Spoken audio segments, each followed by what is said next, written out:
அதுக்காக அவங்க பார்த்த வேலை தான் எனக்கு தோணுது. பட் வீடியோல இருக்க கண்டென்ட் படி பாத்தீங்கன்னா ஆக்டிங் அதான் சார் எனக்கு தெரிஞ்சது.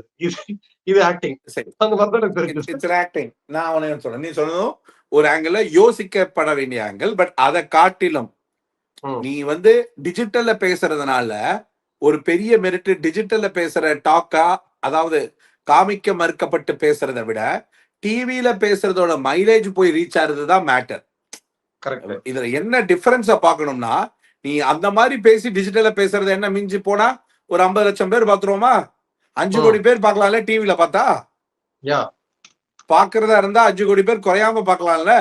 ஒரு 50 லட்சம் பேருடைய ஒரு ஒரு சரி 1 கோடி மக்களே பாக்குறாங்கன்னு வச்சுக்கோ டிஜிட்டல் மீடியம்ல. என்னடா லாஜிக் இது? இத்தனை கோடி மக்கள் வந்து டிவில பாக்குற அந்த முக்கியமான இடத்துல இதை பிளேஸ் பண்ண இதனா அடல்ட் கண்டென்ட்டா இல்ல 16+ கண்டென்ட்டா இல்ல என்ன கண்டென்ட்னு மறைக்கிறீங்க? நீங்க 1 hour ஷோல எட்டி உதைக்கிறத ரொம்ப அளவு அதாவது அதிபிரம்மாண்டமா காட்டினீங்க. பாருக் அமருதீன் மாதிரி உலகத்தின் தேசத்தின் மிக முக்கிய துரோகிகள் அப்படின்னு நீங்களே பஞ்ச் அடிக்க வச்சீங்க. அதுக்கு அடுத்த நாள் அந்த அந்த சாண்ட்ராவுக்கு பேனிக் அட்டாக் பயங்கரமா அதிபயங்கரமான அட்டாக் வந்ததுக்கு பார்த்து பயந்து ஓடினதை 1 hourல காட்டல. ஆனா அதை இப்ப இந்த மாதிரி ஏவில எல்லாம் கூட கொண்டு வரீங்க. ஆனா இப்ப இவங்க வந்து மனம் திருந்துறாங்க. மனம் திருந்தி அவங்க ஒரு விஷயம் சொல்றாங்க. இப்ப இவங்க மனம் திருந்தி சொல்ற மாதிரியான ஒரு விஷயம் ஏன் செய்யணும்? இதை எதற்காக செய்யணும்? இது யாராச்சும் சொல்லி செய்யப்படுற ஒரு விஷயமா இல்ல செல்ஃப் ரியலைசேஷன்ல இவங்களே பண்றாங்களா? இது எல்லாமே விவாதிக்கக்கூடிய ஒரு விஷயம். முதல்ல நம்பர் 1, சாண்ட்ரா இதை செஞ்சது ஒரு முழுக்க ஒரு டிராமா, ஒரு ஒயிட் வாஷிங் அப்படின்றது. இப்ப வெளியில வந்தா ஒருத்தர் மைக்க தூக்கிட்டு போய் முட்டு குத்து அதுக்கு வந்து பயங்கரமான, அதாவது அது இந்நேரத்துக்கு அது வேற லெவல்ல அதுக்கு வந்து ஒரு டிசைன் செட் பண்ணி ஒண்ணு பேசுவாரு. இதுல பத்தாததுக்கு இப்ப கர்மா பூமராங்கன்னு சொல்லுவாங்களே, அதுதான் இது. இது பார்வதியோ கமருதனோ எது கேட்கவும் இல்லை. அவங்க கேட்டது அன்னைக்கு கிளம்பும் போது ஒரு மன்னிப்பு கேட்டாங்க. அந்த மன்னிப்பு ஏற்கப்படவும் இல்லை, அது மதிக்கப்படவும் இல்லை. ஏன்? அது நாடகத்துக்கு உட்பட்டதுன்ற விமர்சனங்கள் வேற. இதுல எந்த உண்மை, எந்த மன்னிப்பு உண்மை? சாய்ஸ் ஆஃப்டர் த பிரேக் அப்படின்ற மாதிரிலாம் நிறைய ப்ரோக்ராம் எல்லாம் வேற பண்ணீங்க. அதை வச்சு காமெடி எல்லாம் மன்னிப்பு கேட்டவங்க 2 பேரும் ரியலைஸ் பண்ணிட்டு ரெட் கார்டையும் வாங்கிட்டு ஊரெல்லாம் நீங்க வெடிச்சு கொண்டாடினீங்கன்னு ஏதோ ஒரு குறுகிய வட்டம், இந்த குறுகிய வட்டம் கொண்டாடிச்சே. அப்படி கொண்டாடப்பட்ட ஒருத்தங்க ஏன்பா இப்ப எப்படி தெரியுமா, நீங்க பண்ண தப்ப நான் மன்னிச்சிடுறேன் அப்படின்னு சொல்லி அந்த மாதிரி பேசியிருந்து ஒரு திமிர்ல பேசியிருந்தா கூட நான் அந்த சாண்ட்ராவை மதிச்சிருப்பேன்டா. ஆனா அதுக்கு மேல ஆஸ்காரை அடிச்சே ஆகணும்ன்ற ஒரு வேலையில நீ உண்மையிலேயே ரியலைஸ் பண்றதா இருந்தா என்ன பண்ணிருக்கணும்? சாண்ட்ரா வெளில போனா பாருக்கும் கமருதீனுக்கும் நீயே கால் பண்ணி, அந்த ஹீட் ஆஃப் த மூமெண்ட்ல அது நடந்துருச்சு, அது தெரியாம நடந்துருச்சு. நம்ம 2 பேரும் கேமராக்கு அப்பாற்பட்ட ஒரு வாழ்க்கை நம்ம 2 பேருக்குமே இருக்கு. நானும் உங்ககிட்ட மன்னிப்பு கேட்டுக்கிறேன், நீயும் நானும் அப்படி பேசக்கூடாது, நீயும் பேசக்கூடாது, நமக்குள்ள இது முடிச்சிடலாம். நீ வெளியில முடிச்சுட்டு உள்ள வந்தா பரவாயில்ல. நீ சாண்ட்ரா வெளியில போன அந்த மூமெண்டே திவ்யா கிட்ட ஹக் பண்ண கிட்டக்க அந்த போட்டோ ஃப்ரேம் பண்ணும்போது இல்ல. ஆனா ஸ்டேஜுக்கு போனோட திவ்யா இந்த நடிப்பு இருக்குல்ல, அது இப்ப வரைக்குமே கண்டினியூ ஆயிட்டு இருக்குன்னு சொல்றேன்.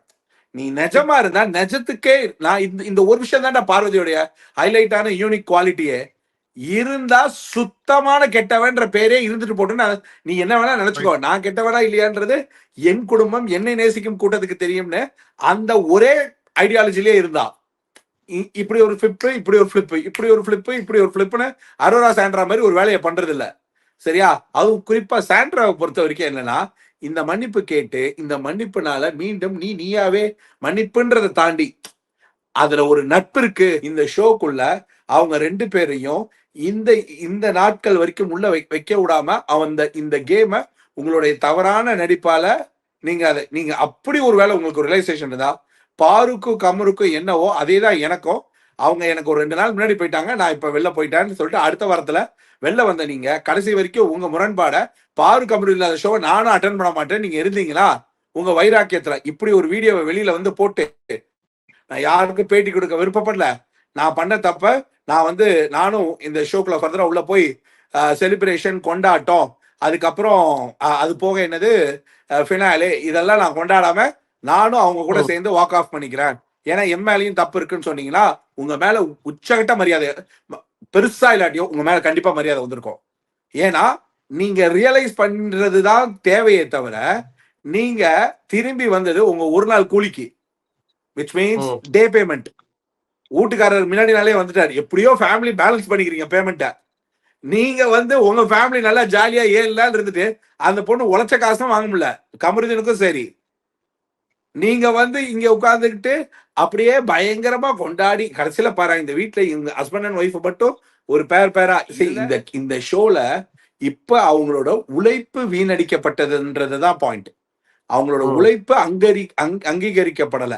எல்லாரும் மாதிரியும் கடைசி 2 வாரமும் இருந்து, எந்த வாரத்துல போயிருந்தாலும் கடைசி 2 வாரத்துல இருந்து அவர்களுக்கான பங்களிப்பும் இந்த வீட்டுல அவங்க எல்லாருக்கும் மாதிரியான ரைட்ஸ் அண்ட் ஹாப்பினஸ் ஷேரிங்கும். இன்னைக்கு இந்த சில ஏவி விக்ரம் தான் இருக்கட்டும், திவ்யா தான் இருக்கட்டும், சபரி தான் இருக்கட்டும், வினோத் தான் இருக்கட்டும், நீங்க இந்த ஒயிட் வாஷ் தான் பண்ணிட்டே இருக்காதீங்கன்னு சொல்றது காட்டினா எல்லாருக்கும் காணிங்க.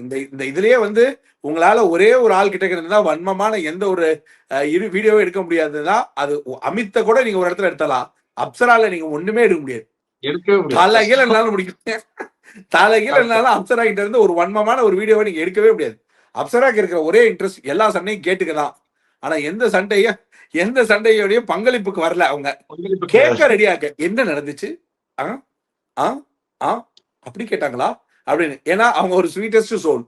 அவங்களுக்கு வந்து இந்த கேமுக்குள்ள வந்ததோட பார்ட்டிசிபேஷன்ல அவங்களால இவ்வளவுதான் நல்ல விஷயம், அது நல்லதோ கெட்டதோ அது கேட்கறதுக்கு, டைம் கில் பண்றதுக்கு, பைபாஸ் பண்றதுக்கு, பட் அவங்களால வன்மமா ஒரு விஷயத்த ரியாக்ட் பண்ண முடியும்னா எனக்கு தெரிஞ்சு அவங்க நேச்சர்லயே அது இல்ல. அமித் கூட ஒரு சில இடத்துல வந்து இது பண்ணிட்டாரு, எக்ஸ்பிரஸ் பண்ணிட்டாரு. ரெண்டாவது அவங்க உள்ள வந்து அமித்த அந்த நட்பை வேணும்னு சொல்றதோ இல்ல மத்தது சொல்றதோ இதுலெல்லாம் வந்து அந்த ஒரிஜினாலிட்டி தாண்டி ஃபேக்கா போக ஆரம்பிச்சதுக்கு அப்புறம் சாண்ட்ரா இன்னைக்கு இந்த வீடியோல அழுதது வந்து ஒன்னார் ஷோல வந்திருந்தா கை கொட்டி சிரிப்பார்கள் அப்படின்னு ஒரு பாட்டு இருக்கு. அது மாதிரி ஒரு விஷயம் இதுல வேற ஒருத்தர் சாண்ட்ரா இது ஒரு சில வாரங்களுக்கு முன்பு, அதாவது கமருதீனும் பார்வதியும் தப்ப அது ரியலைஸ் பண்ணி அவங்க மன்னிப்பு மக்கள் கிட்ட கேட்டாங்களா, அவங்களுக்காக நிக்க நான் தயார், இந்தியன் ஆர்மி சோல்ஜர் சொன்னாரு. சரி விட்டுருங்க, அந்த கண்டனுக்குள்ள போவேனா. ஆனா ஒரு விஷயம் இருக்குல்ல, நீங்க எல்லாம் என்ன கலாய்ச்சு அந்த பாரு பொண்ணை என்னென்னமோ கழுவி ஊத்தி என்னென்னமோ நடந்து கொண்டாடின அந்த பொண்ணை யார் தள்ளி விட்டு, அந்த தள்ளி விட்ட பொண்ணு என்னடானா எனக்கு நட்பா இருக்கிறதா இருந்தா பாரு வேணும்னு நான் தான் முதலையே சொன்னனே. இந்த வீட்டுக்குள்ள திவ்யாவா இருக்கட்டும், பாருவா இருக்கட்டும், அதுக்கப்புறம் யாரா வேணா இருக்கட்டும், கடைசியில பாருன்ற ஒருத்திய வெறுத்தவங்களால் தான் அதிக விருப்பம் அலைய ஏற்படுத்த முடியும். உங்களுக்கு பிடிக்கலனாலும் அந்த பொண்ணு பேரை உங்களால தவிர்க்கவே முடியாது. நடிப்பறக்கன் ஃபார்முலாவே எனக்குள்ள வருது.